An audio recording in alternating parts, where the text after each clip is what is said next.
The better part of the man is soon plowed into the soil for compost.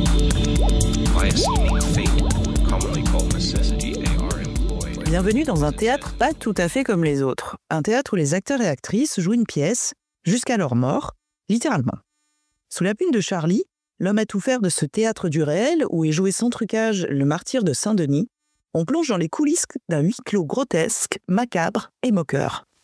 Historien de métier et profondément inspiré par les pièces médiévales pour ce roman, l'écrivain lituanien Tomas Vaiseta pose un regard aigu et critique sur le fonctionnement du monde et sur la détresse dans laquelle se trouve actuellement l'humanité. À travers le monologue intérieur de Charlie, homme discret et parfois obséquieux, ravagé par l'assassinat de sa fille, c'est la société actuelle qui est pointée et caricaturée.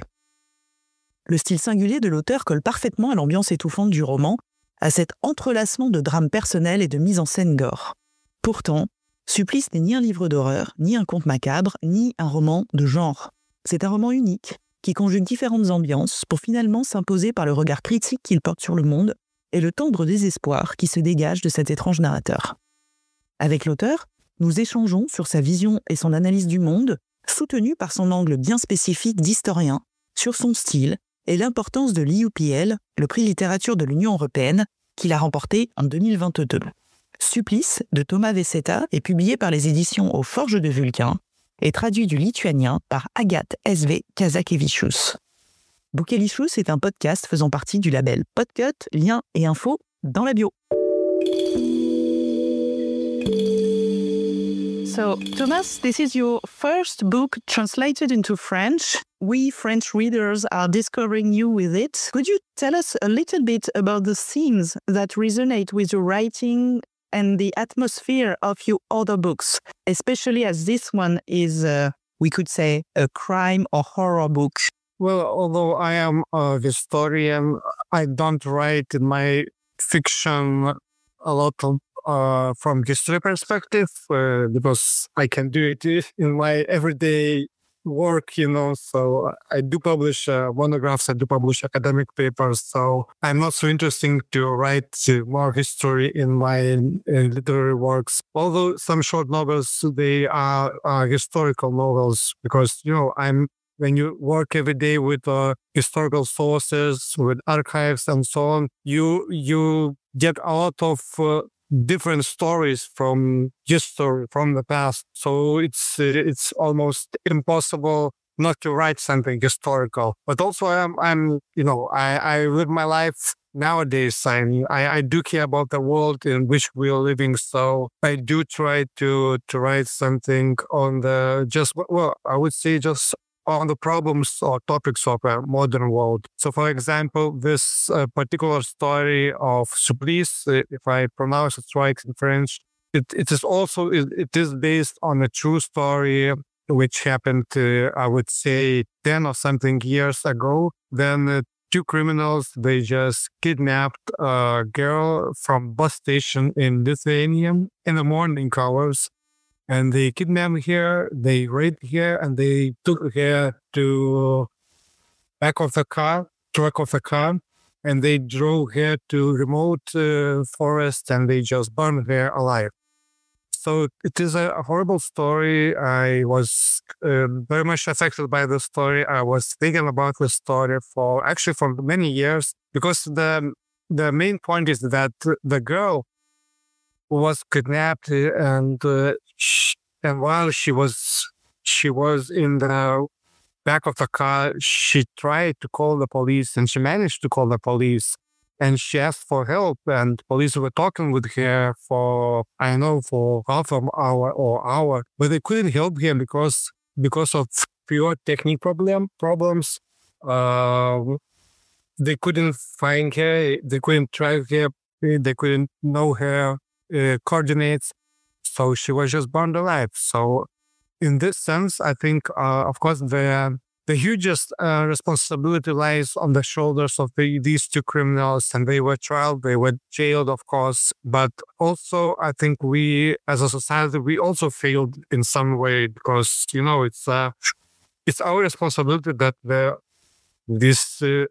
these type of criminal crimes do not happen because, of just pure technical reasons. I mean, it's a horrible thing, to learn. So I'm living a life as all of us are living a life. I do see a lot of problems, social problems, cultural problems. We have these so-called cultural wars going on every day.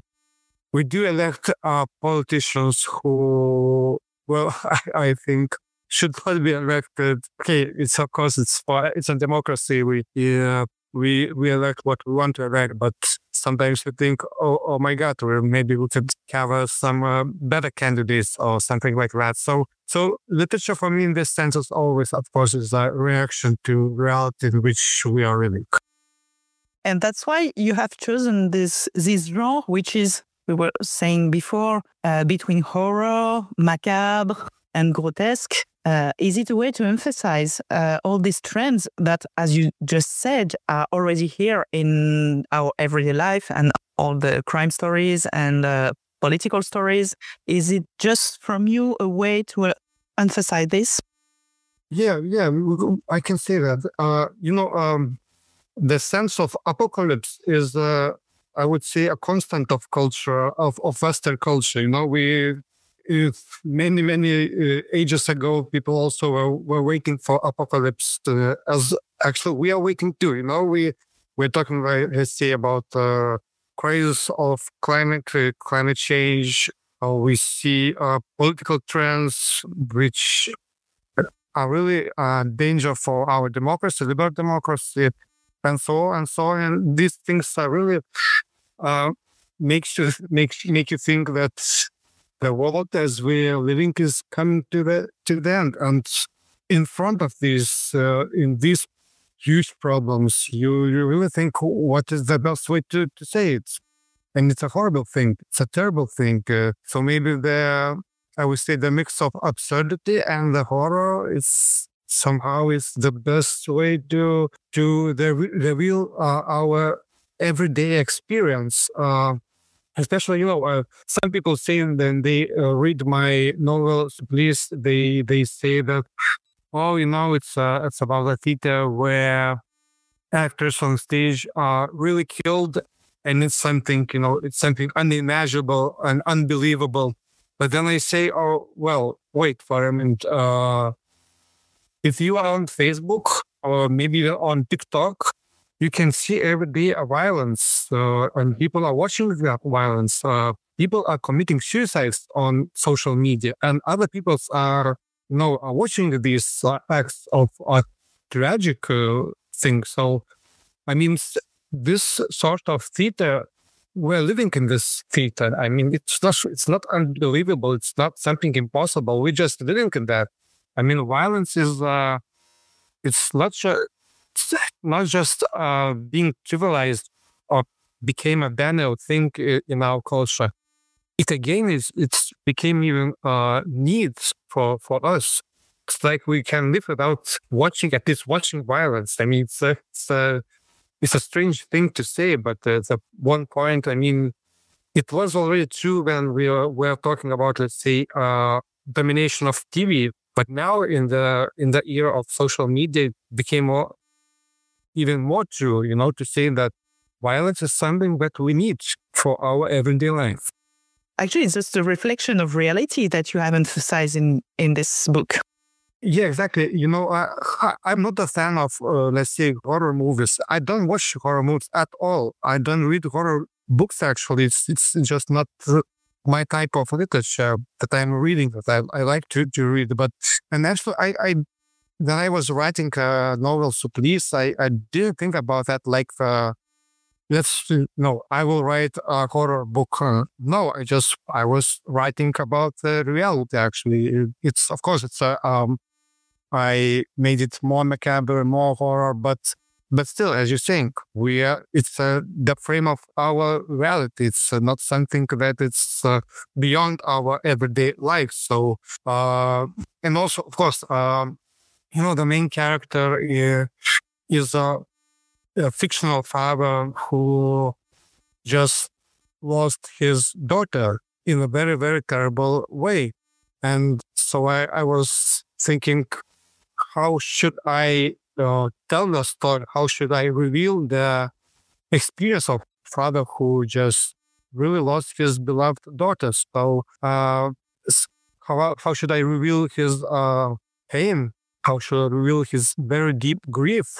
So, and I believe it's maybe even the only way to, to tell the story. I mean, we feel horror when we lost people we love the most. It's the love is the only thing which defend us from the horror, from the loneliness, even from the violence, actually. And when you love someone that you loved, then the horror and the violence is what is left, actually. I know maybe it's a very pessimistic thing to say, but I'm just thinking when I'm saying this to you, but it's, well, yeah, maybe it's true. You have chosen a very formal language and streams of consciousness in this book. What led you to select this tone and this style, very special style in Supplice? Yeah, one thing I have to repeat that it's because I was thinking about the language of pain, the language of grief, and at one point I just realized that the sentence is full of let's say contradictions, full of clumsy words, of this a complicated language is the way to tell the deepest possible pain, I think. But also, I remember how I came up to this idea to write in this style. I was actually this is a funny story, but because I was just sitting on the couch and I was just thinking about the story, and I was thinking, in what kind of style should this main character or main narrator should talk? And it was not my intention, but I just heard this voice in me, this Charlie, this main character. I just heard him talking in me. And he was, he is a character who pretends to be just a little man. He has nothing to say. He's below every other people. He's very. He pretends to be a very, very good person, and so on, so on. And I realized, yeah, that's a good voice to tell the story. And the scariest part probably is that I also realized that it's a part of me. I mean, this voice, this little Charlie, was always in me. I mean, in this sense, when I found this voice, I could write, I would say, hours and hours in this style. I mean, it was not a problem. It was not obstacle for me to write in this style. It was a fun, actually. I had a fun. I don't know. Maybe I sound like psycho or something like that. But I mean, it's really, it was really fun for me to write this book. And I hope if readers will understand the meaning of this language, I really believe they also could enjoy this book the same way I enjoyed writing it, because although it's a macabre, it's a horror, it's full of violence. Although not all violence is told directly, but at the same time, it's a funny book. I mean, it was fun for me to write, and I think it's a funny book. It's actually full of humor, or at least sarcasm and grotesque. So could be fun. I see this book as very ambivalent. Because it's so fun and so pain, it's violence, but it's a sarcasm or irony. So it's like our life. It's always ambivalent, Actually, there are many layers of stories together, and that this very discreet and humble man is actually very educated and has many things to say. And actually, it's also the story of the loneliness of this man, like a mirror of the theater of the martyrdom of Saint Denis. Yeah, Charlie is really educated because he worked in library, and but the library was closed, so he's sadly because of that. And actually, it's also the true story, as I said in the beginning of our conversation, that I always react to some reality. So the reality, at least in Lithuania, is that in the last, I would say, 10 years, the libraries are being closed. And it's a very rational thing to do from perspective of government, because there are not so many people, especially in the countryside. So there are not so many attenders to libraries. But from the other side, you always ask this question, okay, you take away a library from people who, let's say, live in very remote places. What else do they have? Maybe it's the last place, a public place where to go, not maybe to read books, but maybe to meet other people, to chat with other people. Okay, to find a computer or internet, to use. So it's always this sad part. And at the same time, when I was writing a story about a father who lost his daughter, at some point I realized that there are much more or just much deeper questions I should ask in this book. And that's why the Shari sounds so educated, because he's raising the questions, okay, I lost my daughter, the society failed to help her, and what does it mean? Where our world is going to, maybe it's on some verge of the end. Maybe we are living in the end of a world we used to live. And so, he's, in this sense, he's some sort of fake prophet, I would say, because we should not believe what he's saying. But for me, actually, while I was writing, and especially probably when I finished writing this book, I started to ask myself, okay, so I have this character, he's saying that the world is ending. Okay, it's just it's a fake prophecy to say that, because, as I said, apocalypse is a constant of our culture.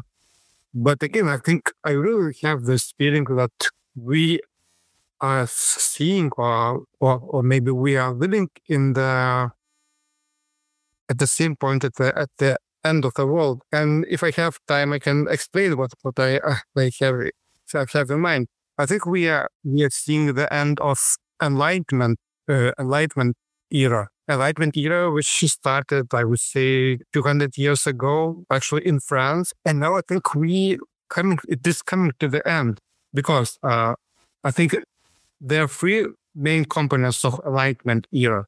Invention of steam engine, which changed the way economic works, and the Industry Revolution started. Then the second thing is humanism. Enlightenment created this philosophical system of ideas of humanism, that not a god in the center anymore. It's a human being is the center, and she can do whatever he wants, because it's not a god who should decide everything, And the third thing is a new political order, which came actually with the French Revolution. It's French Revolution created this conviction or belief that human beings can create their own political order. They do not have to wait for God to decide, and God decides that it should be monarchy, and human beings decide that it should be democrats. Of course, later there were also totalitarian, unfortunately, because human beings are terrible beings, so they created also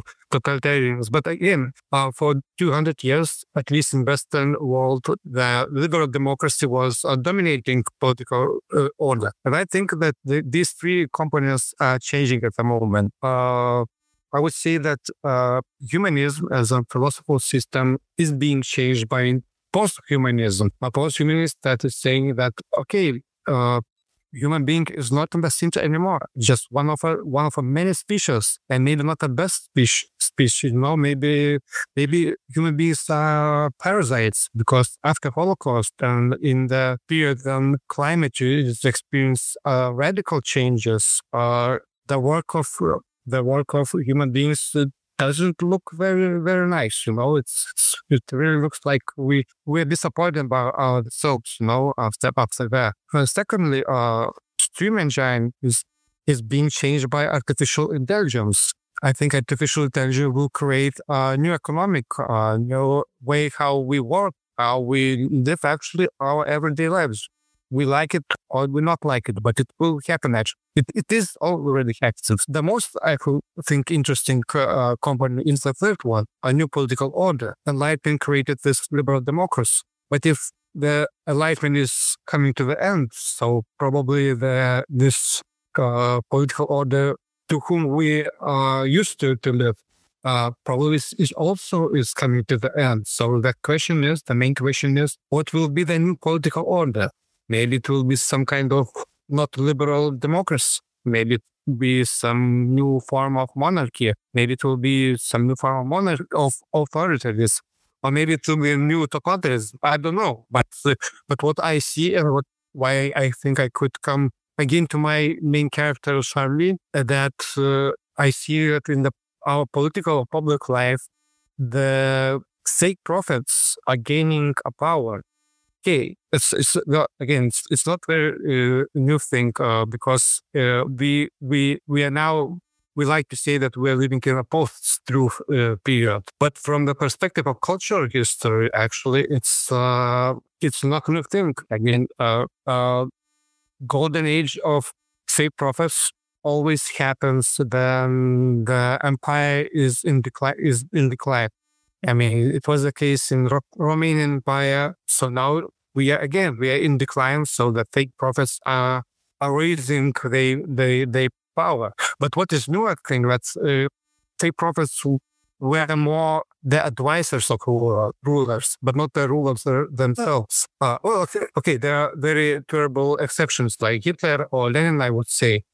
But now I think the fake prophets, they do not want to be advisors. They want to be the rulers, and they're becoming the rulers. They become. I mean, I will not mention the names, but I think we do understand who is at least playing the role of fake prophets. It's and how to separate fake prophets from real prophets. I think that the fake prophets have only one interest: to get power by making our anxiety stronger and stronger. They do not want to give us peace. They don't want to give us compassion or love. They just want to grow. They just want our anxiety to grow. This is really interesting to have also the eye of the historian that you said at the beginning that you are, with all this view on the past years and how you analyze the past to explain the present and maybe, unfortunately, the future. Yeah, I can't escape my historian identity. I mean, I'm always thinking in a historical context. I mean, I'm not a sociologist, I'm not a cultural studies expert, so I always think in this historical context because that's where I am. It's my everyday job, to do. Finally, you have won the EUPL in 2022. What did this prize bring you in terms of visibility, connection, translations? Is it thanks to it, for example, that you have been translated into French? That prize gave me an opportunity to see my my literature work in much broader context. In some sense, I could compare myself, with what I'm doing with other people, in not in a bad way, not in a competitional way, but just to see where, I live in my country. I write, first of all, for my own audience. I'm thinking about what I do care about, what global readers probably care about, and then you are just pushed to go beyond your casual boundaries and to see yourself from other perspectives. And then you do, and there's two things there. On the one hand, you do realize that you have to do much more work if you want to be visible. Just know it's and also on the other hand, we have to gain just more self-confidence. I mean, I don't think that Lithuanian literature is much less interesting, let's say, than some other countries' literature. I think we are okay. I mean, I'm not saying that Lithuanian literature is brilliant literature. I mean, we're a small country. We don't have a lot of writers. Like in France, of course, we're a little society, but I think we are okay. And if we have a little bit more confidence in what we are doing, and if we much more work to make our literature more visible. Although is already being done. So it's we just need to do much more work. I think I think in some time it could be that even French readers would not be surprised that they see a Lithuanian writer, published in French. So I think, so we have to to gain just more self-confidence. So that's a good perspective for the European literature, and especially your maybe future books and writing. I think that's a difference between big markets and small markets. That, for example, in Lithuania, translations from other languages have taken quite big part of the market, whereas in the big markets like English-speaking book markets, or even French, I think, book markets, there are more local writers than writers from abroad. So it's for us, for Lithuania, it's very usual thing that we have a lot of books translated into Lithuanian from other languages. So so it's natural for us, but it's not maybe so natural for some other big countries or big languages. So we have to do just more, to grab the attention. So thank you very much for your time. Thank you very much.